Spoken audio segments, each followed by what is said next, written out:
मां कांदुछि, पूरा गां कांदुछि कहीं सड़क दुर्घटन मृत्युवरण करथिबा जने बीएसएफ जवान मर शरीर निज जन्ममाटी को फेरिछि।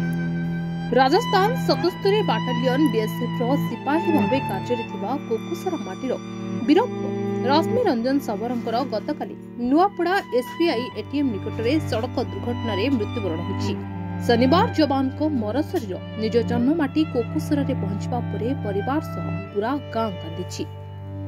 तांको शेष दर्शन में अंचल शह शह लोकों समेत बंधु परिजन सामिल होते।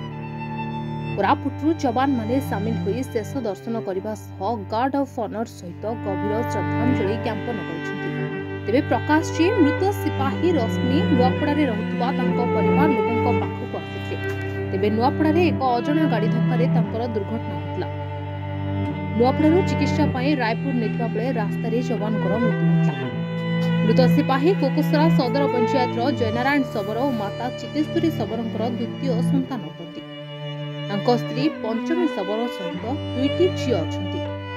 गां श्मशान रे तांकर अंतिम संस्कार करा जायतिबा बेले बड़ भाई निरंजन सबर मुखाग्नि देथिले।